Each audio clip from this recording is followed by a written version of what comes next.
This show is part of the HeadStuff podcast network.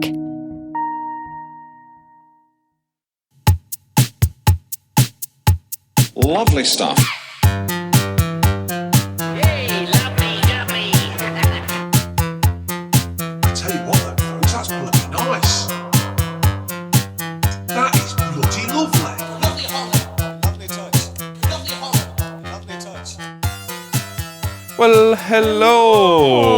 And you're very welcome to another episode of the lovely show. My name is Kevin and Mahon. I'm Justine Stafford. How are you getting on? I'm not too bad now. I was talking to the listeners there. How are you getting on? Just like, it's all about you, isn't it? Well, I have a good. I went to get a bowl of soup before I came here, right? Because I have a flu that won't fuck off. He's coming on strong. He's way too keen. I 3 feel weeks. like soup makes up 80% of your interests and hobbies. It genuinely does. And then I saw soup before and it was like, soup of the day suggests a more sultry soup of the night. I'm like, yeah, sexy soup. How are you? Soup of the night. Nice. But anyway, I went to get a bowl of soup there around the corner. And while I you're was sick. there, because I'm sick. But the amount of soup I drink, it's a crime that I am sick. I thought that would. I feel like you go out licking bus stops just so you get sick, so you can have soup and hot whiskies at any hour of the day. Pretty much. I came close to asking for a hot whiskey when I got soup, but I was like, I better not. I'll play it cool. I'll be good. But anyway, I was sitting there and 2 people came in and it was a lad basically being interviewed about, I think he was a musician and there was a manager meeting him to be like, do you want to get gigs? Right? But I found it, I was like, I wish I had a bit more of that in me, because your man came around to take their order and the manager dude was like, I'll just get a cappuccino. And then your man was like, The musician was like, can I get a toasted sandwich? Can I get the chips? And can I get a Coke as well? I was like, you, sir, are a hero. I need a bit more of that in me. You fucking play the big balls here. So do you think he's thinking, I'm not going to get this job, I'm going to get a sandwich out of it at least? I think Yeah. so. Whereas anytime I've had meetings like that, I'm like, oh, I'll just have air, thanks. Oh, just water is fine. Yeah. I'm fine. But I don't think I that's. have a sponge in my pocket. I'll just suck my salty sponge. I don't think that's a good move either, because you look like a complete wuss in a way. That's how I think. You need to look assertive. You want to look like, yeah, I'm. I'll take a coffee. Yeah. I'll take a cappuccino. I'll get a little scone as well. A bit of jam. Now I look like a loser. All your choices are important. Yeah, I mean, what's a good power move choice to make? I always just get an Americano because I seem like that's kind of she's ordered that very quickly as well. She knows her order. She knows what she wants. Yeah, okay. She knows what she wants and she knows how to get it. She's not afraid to get it. She has to grab life by the horns. That's the kind of gal we want working here. Justine Stafford, horn grabber. I don't think that's going to have the name. I think it'd be good on your business card.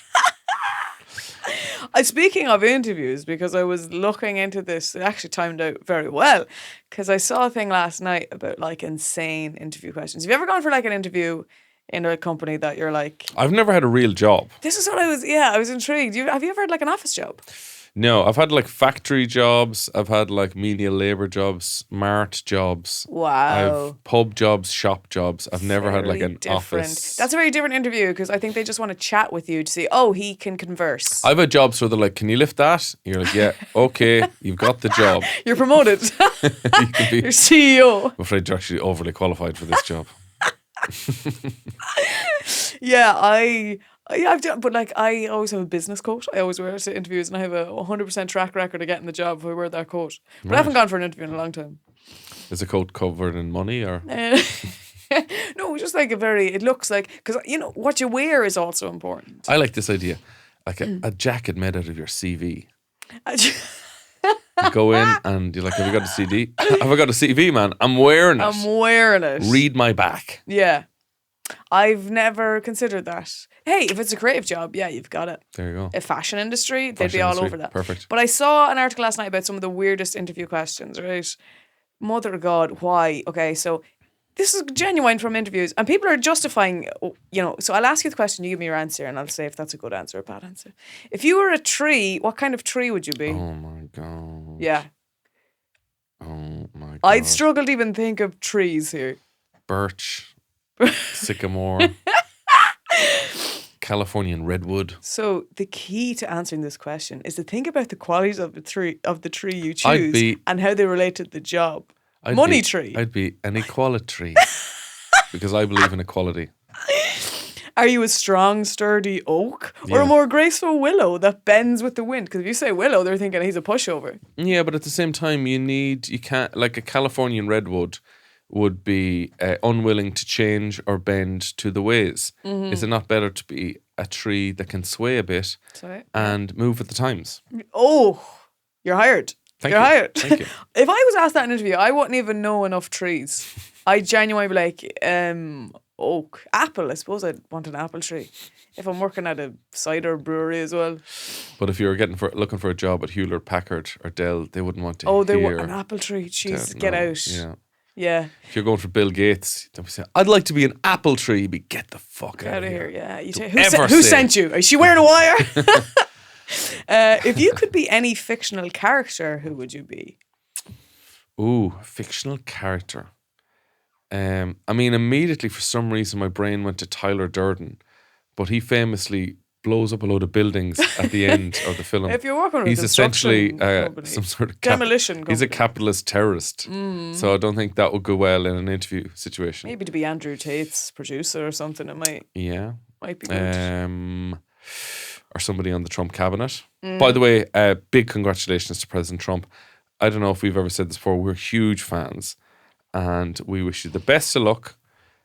Please don't do anything bad to us ever. Finally, the torch has been handed down to the next generation, from an 85-year-old man to a 78-year-old man. I'm looking forward to seeing what that young whippersnapper is gonna do in that. He's in that a birch tree now. He is bending with the times. I think he's a stump. Yeah, he's a stump of an old tree. Stump. Cut it down, put a lovely car park or a hotel on it. Yeah, I remember a relative of mine years ago when I was growing up, he was like, "Jeez, did you play camogie? Grand stumpy legs on you." I was like, I don't think that's the compliment you thought it was. There's a generation of Irish men who I guess still remember the famine. Because their idea of a compliment to a woman is, Jesus, you're a grand fine stump of a lassie. You would have done well in the famine. Where you look, they're basically calling you fat. They're like, you're a lovely big fat woman. Yeah. And they'd see that as healthy. They think that's now, I've set her up for the day. Yeah, if you're a bit chunky, you're healthy. Therefore, you're doing very well. Yeah. But I don't think that's been a compliment for about 200 years. Yeah. Absolutely. But there's still men in their 70s who will say that to women. And that's the thing, I'll allow it for him because I was 12 at the time and I didn't take it great, but in hindsight, I'm like, he thought he was saying the right thing. He thought he was being nice. He was being lovely. He was dead right. I shouldn't be playing camogie. He was dead right. No balls get past you. Not at all. That's what I heard. Grab it by the horns, Kevin, as you said yourself. So, the character you pick, they think in this interview, it says a lot about how you view yourself. Do you pick a heroic character like Harry Potter? A quirky character like Sheldon Cooper? Jesus, if anyone... Who compiled this? Like fucking this is on LinkedIn. Nerds Monthly. This is LinkedIn. And if you pick Walter White, maybe you're good in marketing. Okay. So your three choices there are a teenage boy wizard, an insufferable nerd, or a crystal meth. Yeah. They're the three personality types, really, aren't they, Kevin? If you break it down, who would you pick? Oh, fictional Lord. character. You see, I loved The Office, so my head goes The Office, but they don't want anyone from The Office. No, they're all useless. Yeah. And I'd pick Pam in the sense because I'm like, she gets with Jim, and that was so cute, that relationship. But then or Leslie Knope, actually, because I thought her relationship with Ben in Parks and Rec was so much better. So and she's a good character. What that says to me, Justine, is that you're shallow. You're not interested in business or career. You're just interested in finding a good husband to settle down with. I'm not interested in the superficial things. You've just put the feminist movement back about 40 years. No, I've actually put it forward in the sense that, because you can choose. I want the right to choose. I want to be able to choose to work or to have a husband go out and work for me. And I can sit at home. I don't think that's what pro-choice means. I think it's like we want to be back. Well, I want to be back sitting doing nothing, and I'll mind the dog. Yeah. But if I choose tomorrow to go out and get a job, I can do that. I've heard that's Natasha Leggero's There's a good attitude. few Yeah, stand-ups. Ali Wong had a great bit about like we went too far Yes. with it. Feminists went far You too know? far. Yeah, you Yeah. need to rein it back. Well, that's what. Luckily, Trump, I think, is going to do that for you. If there's no better man for the job, no better bukel, you know. Now this is the one. This last one I'll give you because this is insane. Okay. Imagine you got an elephant. You can't sell it or give it away. What would you do with it? Oh gosh, if I had an elephant, I mean, do I have it in my flat in Dublin or do I have it on my father's farm in Cavan? Because they're two they're very, very different different, answers. places. Father's farm in Cavan, I let him roam free. Yeah. I don't know what they eat. Would they eat silage? They probably would now. They probably would eat silage, would they? I mean, if they eat silage, that's really the outlet's problem. They probably eat a good bit. They probably eat a bale every couple of days. They go through it. I'd fully probably, I'd have it as a sort of a petting zoo, a traditional Irish petting zoo, Yeah. where you have one good animal and the rest are crap. Yeah. Like you have a load of chickens, Yeah. in a tractor tire, Mm-hmm. covered with a sort of chicken wire. Yeah. Really depressing. The cat painted like a zebra. Yeah. I'd have a dog, maybe with a paper mache extra head on his arse. Great. So it had some sort of two-headed You could dog. do cat dog. Do the cat on the back. Oh of my him. god, I could have the real cat life dog. cat dog. Yeah. Love that. Train it how to meow. Yeah. And How then it's the ours. final big show would be the elephant. The elephant. Yeah. And you'd have rides in it, no insurance. Let the children up there. If they fall, it's their own fault. Yeah. You have to sign a waiver before you get up sign on that a waiver, elephant. yeah. I think you'd have to have a cardboard cutout of Pat Kenny to put on it. That people can get a photo with Pat Kenny on the elephant. Sorry, what's the connection with Pat The Kenny? late toy show. He had an elephant on He it. rode out on an elephant, yeah. Oh my god. Yeah. It's one of the forgotten, because there's so many gems, it's often one of the forgotten gems of the Late Late Toy Show where Pat Kenny came out on an elephant on Do you know who stage. didn't forget that? The elephant. Glorious. How Absolutely would glorious. that answer fare? So I'd what- charge people money. What you're asking for I'm a here with this businessman. question is to show your creativity and sense of humour. Make some fun, write it to work, or perform in a circus with These it. questions are fucking insufferable. Yeah. It's absolutely ridiculous. Like, just ask me, have I good timekeeping? Why do I want the job? Can I use PowerPoint? Yeah. Yeah. Why do I want Can the you build job? a website? Yeah, what's your salary expectations? Yeah. An elephant. What the fuck's that got to do with anything? It's like, because there's people, I've read articles before as well, where there's people like, anytime I have an employee coming in, I always get them to do the coffee test. I give them a cup of coffee, and at the end of the interview, if they don't offer to clean the cup, they don't get the job. Like, what? They wouldn't even know where the kitchen is. They don't offer to clean. I will be honest.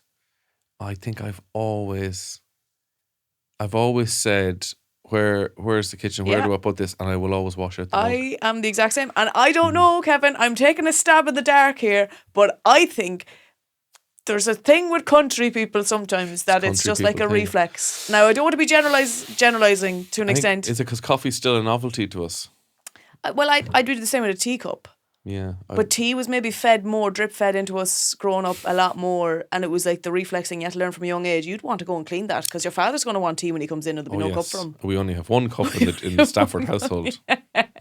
Communal cup, So I don't know. I find that a lot. Even when I'm over at friends' houses, right? I'll notice it's friends from the country. I don't know. That's weird to generalize. What's at the some same good time. interview techniques? What about not talking first? Is that that's more of a negotiation tactic? There's a thing you can do. I've never done it in my life, but someone told me before. If you want to have like the power play, what you do is you say, "Oh," to the person interviewing you, "There's something in your teeth," because now suddenly they're like, "Oh," and they've been made self-conscious and on edge. That's kind of good. a psychopathic That thing is a to good do. one. But there's What like a ab- book of business 101. There is one rules. like when somebody asks you, what can you bring to this job? You turn it around on them, and you say, "Well, what? Can you give me? What do you think? Is there an elephant out there?" I'm shopping around here. What are you gonna do for me?" Yeah, I'm Walter White. Yeah. And I have the crystal meth here. Don't go in and just say, "Hey, I want to be Walter White and I'd love an elephant." They will think you're mental. Yeah. Yeah. I think that those questions they're asking are deranged. Can you work a normal job? I have. I wouldn't be in a hurry back to them, and I've a lot of respect for people doing them. Now the thing is, like, my parents always wanted me to be a teacher. I don't think I could ever do that now because too much content exists online of my language that might get me in trouble teaching 5-year-olds. Yeah, you can't do the reverse Kaylee trap where you start off as an online comedian and then become a teacher. Yeah, but the thing you is, can only go one direction. I'm always professional in the sense of, like, even I was doing a radio interview today, and anytime I go in, they're always like, obviously mind your language. I'm like, I am a professional. I've never once even stopped myself from saying a bad word on radio or on TV. I absolutely know what I'm doing. Mm-hmm. So I could go back to teaching. Absolutely. Yeah. Jenny Slate got fired from SNL because she said the F word. My lord. For a girl. What a way to go. Very funny girl. Yeah, she's class. Do you want to know how my New Year's resolution is going? Oh, yes. Haven't touched a drop. Fair play to you now. I was on, although there was a moment last night, Siobhan had a glass of wine with dinner and I poured the wine for her. And as I poured it, like, a drop landed on my finger and I sucked it like, do you know in Dracula when Keanu Reeves cuts his hand and then Gary Oldman like kisses, he's shaving and Gary Oldman like takes the blade and just goes down on it, just like sucks the shit out of that blade, a little bit of drop of blood in it, it's his lover. I was a bit like that, but no, I haven't touched a drop. But I was on the 6:00 show last night and I'd done a weekend of gigs in the Workman's and I was talking about dry January and I did the same joke every night. It was like 3 nights and it just killed. Yeah. And it was just so anyone else doing dry January, boo. I was like, yeah, I'm doing dry January. I'm on day 9 and it got a huge laugh every night. Wow. And I was like, I'll do that in the 6:00 show. Oh, Kevin. And like the difference between a comedy crowd and a chat show is so different. Because I was like, they said, are you doing any New Year's resolutions, Kevin? I said, yeah, I'm doing dry January. I'm on day 9. And they just went, right, okay. And they were like, well, look, like, fair play. I just sounded like an absolute alcoholic. Yeah. They're just, do you know what? One day at a time. And I was like, well, it got a laugh like 3 nights in a row. But dry January, what would you do if you got an elephant? No, but I mean, Morn Hub. We can talk like. I did make a slightly dodgy joke. I wasn't even that dodgy. Brian Dowling. I was talking about working on Video Nasty, and the 3 main cast members are playing teenagers. They're playing like secondary school students. It's like dirty girls. Like, I'm not sure what age they are. And Brian was like, what were the cast like? And I was like, oh, they're like so talented for their age. And he was like, and what age are they? And I was like, I didn't ask. I was like, you don't. It's kind of creepy to ask. Just like, what age are you? It's a kind of a PR issue. And my friend was like, oh, I love that paedophile joke you made to Brian Dowling. And I was like, whoa, I didn't. I just hinted at being a creep. It's okay. As long as you do a wink afterwards. Okay. I did a big old wink. And then you're grand. You're away with it. Yeah. Look at how long. You have 3 weeks left to go? 3 weeks before your photo shoot. About that. Okay. Before my big buff photo shoot. Yeah. I'm actually finding it grand. Yeah. How many times a week are you going to the gym? 3 times a week. Jesus. Don't you know? Pump it up. Yeah. You got to pump it up. That video did things to me. Like, when I saw that, there was a lot of questions in my head. It was like have you seen The Substance? No. But I know she does like a workout and video in it, and it's ridiculously sexual. It's like you can't actually work out to this, but the only thing this is designed for is wank. But if you think about it, that song over any other song, without a doubt, when I hear it, all I can see is that video. I don't think any other song has had that same impact on me that I can just visualize the video instantly. True. I'm brainwashed into seeing lovely things. Maybe praise you by Fatboy Slim. Yeah. Did you see the story with this lady was scammed? A French lady was scammed. Oh, Kevin, by these break my heart. AI Brad Pitt photos on Instagram. They break my heart because $850,000. I know, and you see the pictures. And you're the pictures are really. Oh no! But Kevin, I can't laugh at this because there's people who get into vulnerable states that are truly just looking for any human connection, and if you. I can see how it happens. I can see that if you're someone that's lonely. Dude, if you're looking for any human connection and you're going to go with, I'll go with Brad Pitt. I mean, you're kind of aiming... Yeah, you're aiming very high. Like, start with like a postman or something. Yeah.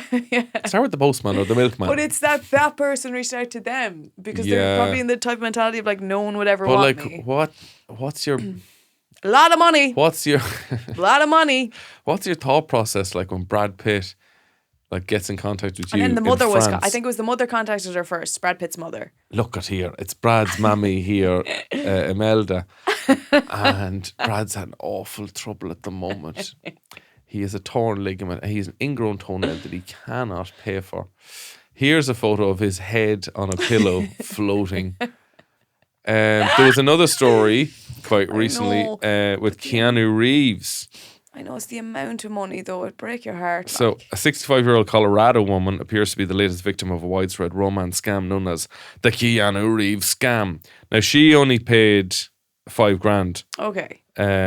But she remains convinced she is romantically involved with the superstar actor. He's always very romantic, flirtatious, said the woman about Keanu Reeves. We had great... That sounds like him, all right. That's himself. We had great conversations. We talked about everything from what we had for breakfast to sex in the shower. Oh, look. I mean, that really... What a range. That does cover Sex in the shower. everything. Yeah, I'm into it. I'm more into being... Yeah, anyway, I won't get into it. According to the FBI last year, 19,000 Americans were taken for $1.3 billion So from romance scams. I know someone who works for a company who deal with online things, and I am told majority of the times they haven't a leg to stand on with getting that money back because they willingly gave all that money. Gave it away. Which is the saddest part in all this, because the scammers are probably aware of that now and makes them do it more, if anything. It's so sad. It is. But I mean, like... what goes through your brain? I know, but come on, you think about it, like, you think you're like, in that moment, oh my God, someone like this sees something in me. I don't want that feeling to end. I know. I think there's definitely a disillusionment, and like, you're really... I think there has to be part of your brain that's like, this is too good to be true. But the other side of your brain wants it to be true, and that's a battle. Of course. But like, I've had fake accounts set up as me, and like, I think if that happened, you'd be like, this is more believable. She's like, oh, she might do a bit of things online, but there's actually a more believable chance. And that terrifies me as to like what messages people might have gotten. I'd love to know what the fake Justines are asking from lovelorn boys. Yeah. Have you any one for all vouchers knocking around? You'd wonder would they go to the level of talking some similar way to how I would speak, you know? Yeah, I think I'd be able to fake you quite well. Do you think? What's the crack, boys? All right, lad. Heading down to Charlie's and I don't have the handbag with me. Would you be able to just send us a few pound on Revolution just so I can get a little bang bang? I want to get a pork belly bang bang going on. You know, but it's very scary. It's just, even like I did a thing with the guards last year going in about something and talking about the cyber unit. They said, oh, you'll be waiting about 5 years probably before that comes back from their cyber department. So you're screwed, really. If you have any issue, you can text, you can fax our cyber department. Like, it's a joke, really. Yeah. You're like, even... I'd love to see the cyber department of guards. It's just a computer with smoke billowing out of it. Like, but it's probably just like some guard's nephew, just like, Liam's on the Facebook page there. He's part of the he's the head of the cyber unit. But you know, it's scary because so many people will do it now online because it's so hard to find. You're very hard to trace if you do it right. That they know there's a very slim chance they'll ever be caught. Now the problem is you get things like, you know, remember that doc, Don't Fuck With Cats? You get vigilantes that are like, if you hit the wrong thing, we'll find you. Yeah. We will cut you. Which is like... Sound like Liam Neeson. Which is... Thank you. I'm going for a role. But it's scary. It's scary and sad that sometimes it will take people doing it themselves to get justice. That the law enforcement aren't actually able to look into it because they have such a backlog of things. I'm trying to think. The only scam I've got scammed on the street. Yeah. I got scammed off a woman, and apparently she does this quite often.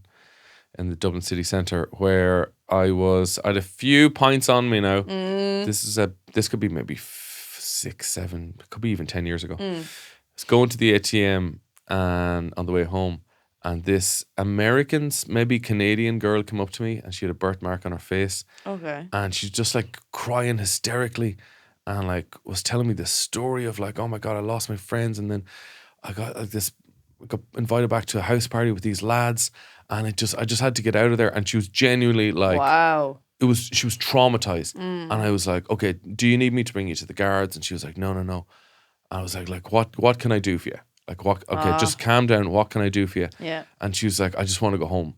And I was like, all right, where's home? She's like, Coolock, I think. And I was like, right, what do you need to get home? And she was like, just like €20 for a taxi. And I was like, grand. And as I was handing it over, I was like, oh, I wonder, is this a scam? And I was thinking after it, I was like kicking myself in a way. But how do you know it was a scam? Because Okay. I Like, saw on Reddit the exact same story, and like 3 or 4 lads saying the exact same thing. Right. And for a year, like up until quite recently, she's still doing it. Wow. But I was thinking, That's a very hard one to. it's a hard one to turn down, because like, Yeah, completely. if I'm wrong, then yeah, look at, I got scammed €20. Yeah. But like, if I say no and I'm Yeah. wrong, then I've made this awful night way worse for this poor Yeah. woman.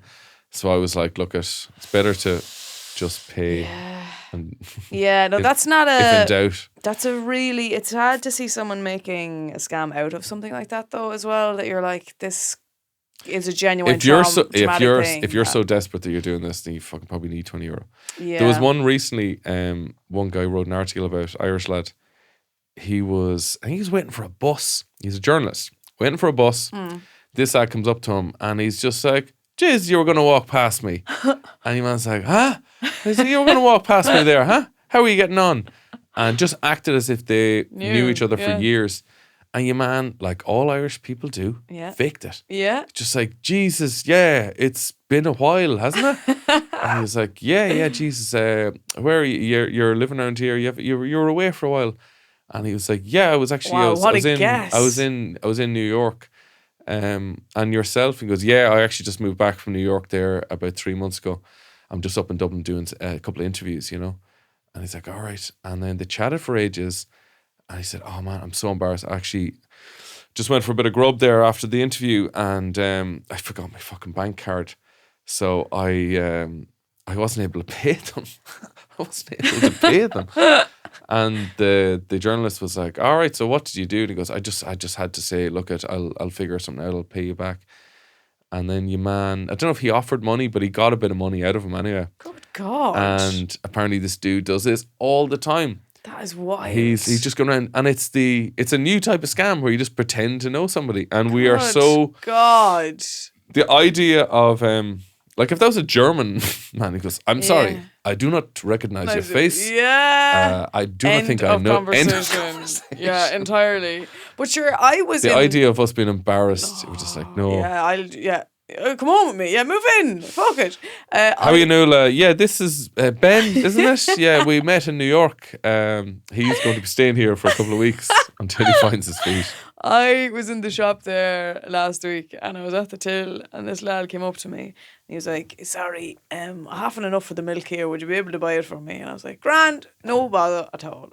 And then he was like, and you wouldn't get us 2 scratch cards. Would you want 2 of the €1 ones? He was like, 2 of the €1 ones there. And I was like, and then he just took on himself. I went over to your man getting the scratch cards. Like, sorry. Actually, would you give me the €5 ones? He got 2 €5 scratch cards. Did you pay? Yeah. You bollocks. What was I meant to do? You say no way.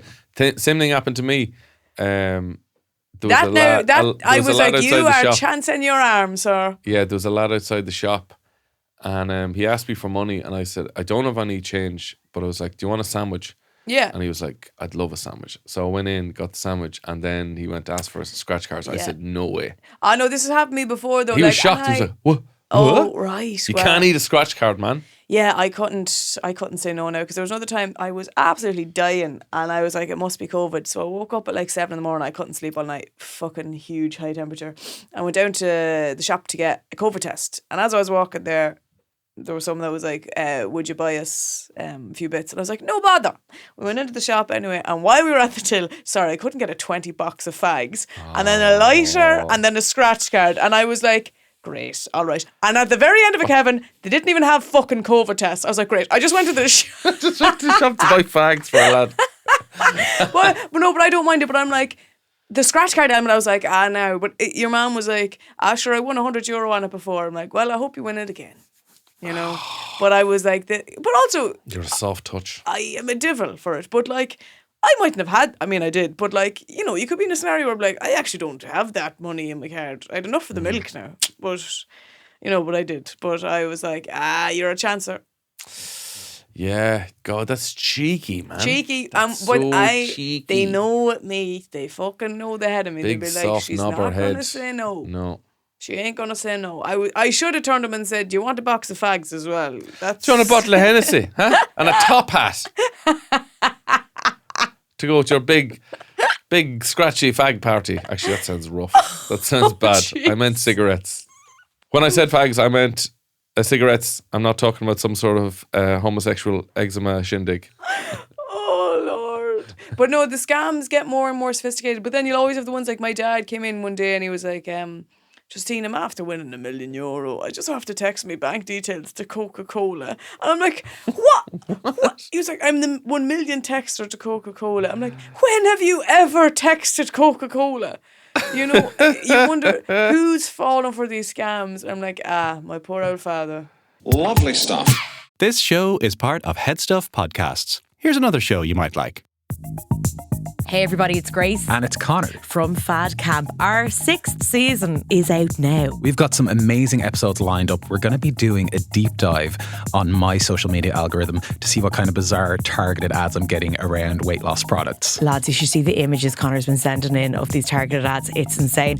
I am also doing a deep dive into the 2012 documentary series Secret Eaters. If you know, you know. You'll want to hear it all. And you can catch our podcast anywhere where you listen to your podcasts, or on headstuffpodcast.com.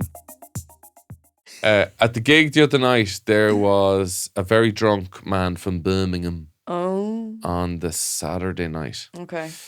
Or maybe it was the Sunday night, actually. Sunday night. So I was thinking about hecklers. Have you had much experience with hecklers?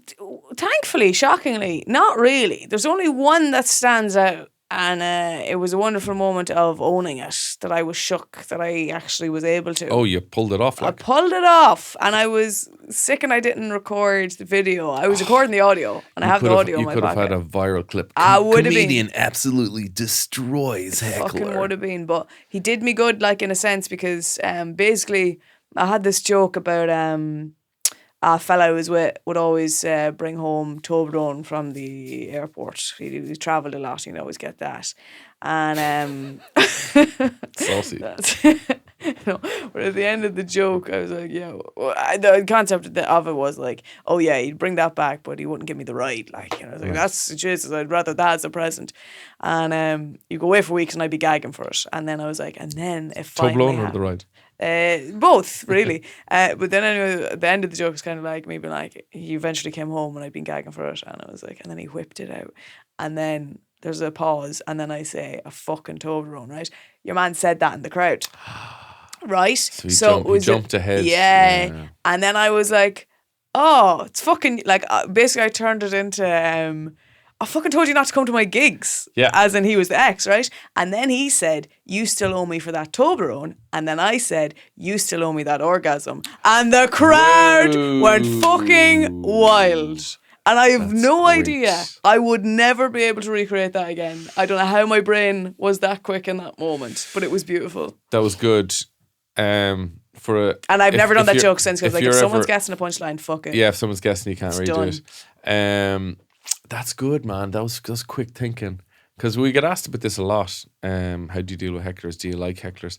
There's 3 types of hecklers. There's the first, who are just like idiots. Mm-hmm. But they're kind of like, they're idiots, but they're not bad people. Yeah. They might be drunk, so they might be too drunk to know that you're not supposed to talk. Yeah. They might have never gone to a gig before. Yeah. They don't know the etiquette. They don't know the etiquette, Yeah. and they're like, "Oh, you're supposed to just like It's sort a of." communal experience. Yeah. Let's all join in. They're sort of like too. It's a choir. They're and plus like Irish comedy can be very conversational. Yeah. So the idea is Throw in my 2 cents. The idea is for you to create with an audience the idea that this is just a conversation. Yeah, yeah. I'm just talking to you. And yeah, some people can think like, oh, he's doing such a good job. I think he's just literally talking to me. Yeah. I'm going to talk back. So they're kind of like not that bad. Which is in But a can way... be annoying. Oh, Can be very annoying, annoying. But in yeah. a way is subtly a compliment to make someone feel that comfortable that they feel you're talking directly to them. You're So- doing an amazing job. You're doing too good of a You're job. fucking too good at You've it. convinced this man that you're just literally talking to him. directly Yeah, to him. yeah. Then there's well-meaning idiots. Mm-hmm. These are people who cheer, like they cheer up, like woohoo, in the middle of a bit, or they'll say something like "We love you," Yeah. and they mean well, but it fucks you up. Yeah, and your timing of a punchline is fucked now. Yeah, but also I think they want a little bit of attention. They do. Yeah. They'd like it to be about me for a Yeah. second. Yeah. The third is just bastards. Yeah. So bastards are bitter, and Always fancy themselves as a they comedian, fancy actually. themselves like I should be up there. Yeah. I'm very funny. Yeah. And they're the ones who shout out punchlines. Mm-hmm. And the best of them will shout out punchlines. The worst of them will scream for you to like get off the stage. Yeah. Or so they desperately want attention. Yeah. Not So hooked they're- enough as a child. So they're your three types. So you've idiots, well-meaning idiots, and bastards. Yeah. And all of them on So event. I think that guy, the Toblerone guy, I think he was the third. I think so. But think he in wants- quiet, he wanted the attention. he wanted to be like, I'm a genius. I'm funnier than you. And I'm like, yeah, give it fucking 2 seconds, babe. We'll see about that. So as long as you get me in the bedroom too. But it didn't end well for him. And it's so fucking lovely when you can just shut them down. Yeah. But there's times if you don't, you know, you can have the approach of not even addressing it. But I think even if you just throw like, all right, you know, even that to know, like, to let the crowd know. Because the problem with a heckler is it puts the crowd on edge to feel like, oh, we're not comfortable now. Yes. Well, there's a couple of solutions. The first one is to shut them down hard, where you just tell them, shut the fuck up. Just shut. This is not about you. Shut the fuck up. That can go either way. Because you can That lose the can- crowd by doing that. Uh-huh. They can be like, whoa, I don't think that deserved that reaction. Yeah, like if you go harsh. If you go harsh too crowd, soon. the crowd can laugh, or the crowd can go, that's a bit harsh. Yeah. So that's a risky one. The second one is I've seen comedians do this where they just agree with the heckler on Yeah. everything. So I watched this female comedian, and this guy was like, "You're not funny," and she's just like, "Yeah, no, I know." And he goes like, "Yeah, you shouldn't do this. I know. Yeah. I agree. I shouldn't. Don't know why I'm doing this." And you basically agree with the person until they have nothing to argue with you about. Yeah. And it kind of just sucks the air out of Out their of them, argument. The third one is one I like, is when somebody wants attention, you just put the spotlight on them Okay. and you just let them talk. And you keep talking with them Yeah. until they feel really, really uncomfortable. Yeah. Until because everyone loves shouting shit out. Yeah. Everyone wants to shout, especially if you have a few pints. Yeah. You have to suppress the urge sometimes. So somebody's had a few pints, they shout some shit out, think it's going to be gas, and then the spotlight's on them, and then they have to keep talking, and Yeah. they realize, actually, I'm not funny. yeah, I don't like got this nothing. at all. Stuart Lee does an interesting one where he'll just answer like heckles in a really banal, boring way. So the example he gave was like, some lad said, "Why don't you fuck off?" And he just said, "Well, I'm contractually obliged to do 90 minutes here today. I can't. I would fuck off, but I've paid for accommodation, I've paid for transport, I've booked the room. Like I will be in breach of my contract if I do fuck off. And I kind of like that method as well. I like all those approaches, but my only fear when you open up a conversation is that it actually gives... Can't shut it down. That with that one person, but also anyone else who was thinking about heckling at that moment is like, oh, my time to shine is coming because they're going to invite me to have a conversation. They're warming up on the sidelines going, it's my... Now, bar seeing how it ends for that heckler, if they see that guy reach a point where he's like, this is awful, I don't want to be looked at anymore, it can make the other hecklers be like, okay, don't want any of that on me. Yeah. But other times, the heckler can actually be welcomed by the group and like, that was a funny bit. The other hecklers are like, fuck it, I can do better than that. It's very it's a risky rare. one. I don't engage. Like it's very rare. I'm like, it's very rare that a cool. heckler will be funnier than the person on stage. Yeah.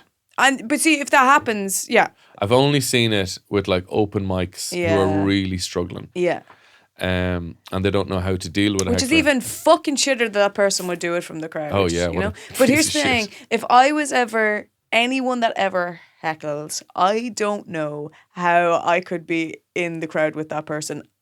Like, as in, I'm on a date with them or whatever. I would have to be like, hey, I can never see you again. Yeah. Goodbye, have a nice life. Yeah. I don't mean like as another audience member, but if you were with that person, I'm like, what the fuck made you think while I'm sitting beside you, you're going to draw this attention onto us? You can live alone for the rest of your life. Yeah, it's clear you need an outlet, man. And if you're doing this at a you need comedy an gig, outlet. when are you going to shout and heckle at other things? Are we on a flight and you're fucking shouting abuse at, the staff? I don't want to know.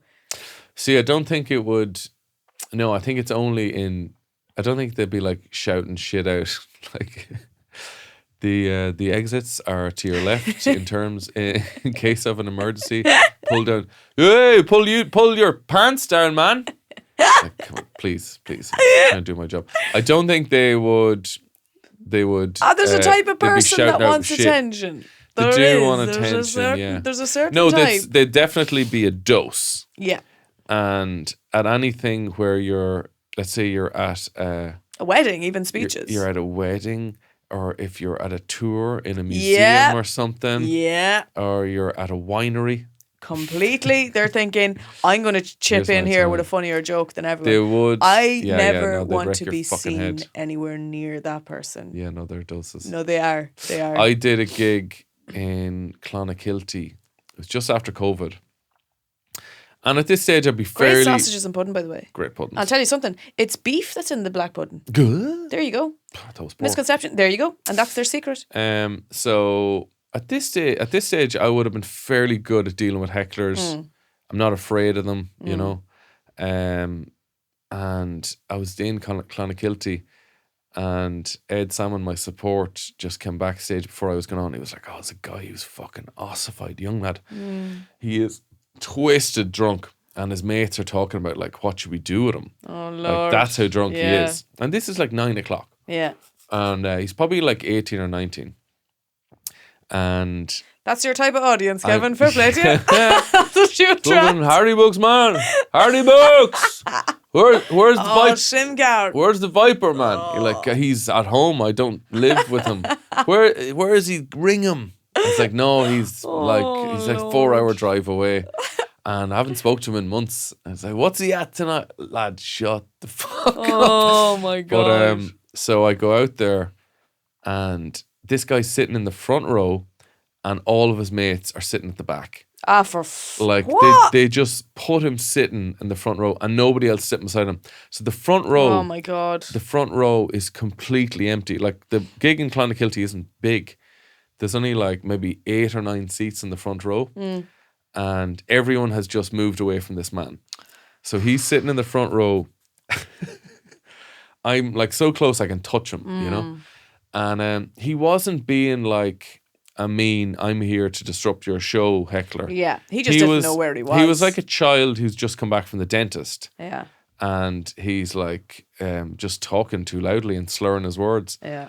And I started my set, and he was just like kind of talking shit up at me, like. Oh, God. And the owner was like, "Man, you're out," and I could feel in the room, I could sense in the room that this wasn't the right move.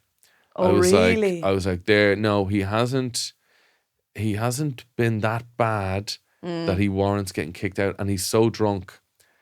I think people feel sorry for him. So I said to them, I was like, no, man, leave him. He's all right. He's all right. Like, you'll be good, won't you? You'll be a good little boy, won't you? You'll be a good little boy. And he was like, nah. And then I started up again. About 5 minutes later, he kept like saying stuff up. And I started just like ripping into him then. I was like, man, you're a fucking disgrace. And I said, look, you have to go. You have to go. And as the bouncer, the guy came to kick him out, a middle-aged couple in the middle of the room were like, that's not right. That's not right what you're doing there. Leave him be. And, God. And he's doing no harm. And I was like, I literally can't do my job. I can't do my show if this guy. Yeah. And annoyingly, he was closer. Oh, that's such a tricky one. He was closer to me than he was to the rest of the audience. Yeah. I was like literally, this lad just keeps interrupting. And they were like saying to the man, no, you're a bully for kicking out that lad. Oh, no. And they kicked him out, and it was... I just want everyone to like me. This is my worst fear. What you want, if someone's getting kicked out of a gig, what you want, crowd to you be want in the crowd to be going, yeah! Yes. But it was just like, Oh. this poor drunk young man is getting put out to the cold, wet streets of Clonakilty, where there's not a lot going on tonight. Oh, no. And his mates are here. And I lay down on the stage, and I was like, where the fuck do we go from here? I clawed it back. But at the end of the gig, the couple, when they were leaving, said to the barman, that was a fucking disgrace what you did to that poor young fella. And the man's like, here, man, I'm running gigs here 40 years. I know how to run a fucking gig. I was like, no, you don't. You lost control of the dressing room. And he was like, what the fuck does that mean? You lost control of the dressing room. It's your job. It's flying It's everywhere. What? It's your job to take control. And you lost control of the dressing room. And I was like, man, like, we don't You'll play never work in sports. this industry again. But that was the worst. Jesus. But I honestly don't know how I would have handled that differently. Because, No, and you gave him the chance at the start. like, he was so drunk. He was just like a little drunk baby. The only thing is, if you'd have let him, I know what you're saying, like the room at the beginning, it was like, nah, that's not the right move. But your hands would have been clean at that moment. My hands would have been they sparkling would have clean. been spotless. So you need, I think, for any aspiring comedians, you need to let the audience become more annoyed than you are first. Yes. You can't Don't preemptively do it because... No, I've seen people snap at prematurely, hecklers and it just looks like you've lost your cool. No, and you come across as a dick. The crowd turn on you. across They're as on a the fucking heckler dick. side. They're on the fucking heckler heckler side now, and you fucked it. Get off the stage. Yeah. Quite frankly, you're not going to crawl back from that. It's very hard. Yeah, I don't know what I would have done in that situation. Yeah, no, I'm very fortunate that I haven't had many hecklers because I'm not the type, I don't do crowd work anyway. Very rare for me to do that. So they're already like, oh, this isn't a conversation. And that's my fear with doing crowd work, that people get the idea. Sometimes I feel like that when I'm just talking to you one-on-one. This isn't a conversation. But like, I get the fear of doing crowd work to be like, this is inviting people to converse. And I'm like, that's not going to work. Yeah. It's not going to work for me. Have you any messages from people, any listeners you want to read out or anything? People have just been saying such lovely things about our show. I don't want to hear lovely things. I want to hear from the wankers. The wankers. Have I had any wankers about our show? No, I don't think I have. I told you about someone coming after my arse now. What do you mean? You know my Slagging off my your heckler, arse? my troll, and he's like, still no tits. Oh yeah, that guy. Yeah, that guy. But the other week I had Now one he's gone that after said, your arse. I was like, give me something. You can't come for both. No. You have to. And that's lies. That's lies. That's now. slander. That's slander. That's absolute I'll give you slander. the tits. Fair enough. Fair enough. Yeah. You have me on the tits. You have me. But you don't on the... I won't stand for that now. Do you think he listens? I don't. No. Don't think he Couldn't listens be at arsed. all. No, I've had such lovely feedback though. People like, you're really finding your groove, which says a lot about the months we've been doing this. Just took us, what, 8 months? Just stretching out, doing a bit of physio for it. But it's lovely feedback. You've been lovely. You've nothing else to talk about, do you? No, I don't. No worries if not. Still No worries if blasting not. that out Still on the TV. blasting it out. It's been great. I got a lot of feedback on my acting, which was lovely. which is what I was like, nervous about. Very good, Justine. Yeah, well, Very good. Well, it's a bit rushed, and because we did one. It's a really long one take shot. The one but with you and Sean. Me and Sean, a little surprise. But the thing is, it was one take, and we filmed that on Halloween night. So fireworks kept going off and ruining every take. Between you and Sean. Yeah, the chemistry was electric. Okay, If it's fireworks. I know, but it meant that I had to rush up the performance because you were in fear that a firework would go off and ruin it. So my only criticism of that is like, it's so rushed. I would have taken longer pause. No, it was perfect. It was perfect. Any longer, it would have dragged probably. Probably, yeah. But no worries if not. On RT, Video Thursday. Nasty, the show I'm in on TG on Virgin Media. You've been lovely. This episode is produced by Hilary it is. at HeadStuff. Sound, the intro is by Demo Dagger. There you are. Yeah, my name's been Kevin and Justine. I'm Justine Stafford. See you all again soon. Good Go luck. on, be good.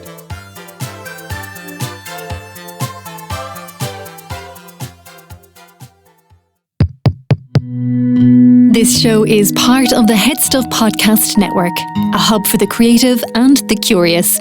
Shows are produced in association with HeadStuff and the Podcast Studios Dublin. Find out more or become a member at headstuffpodcasts.com.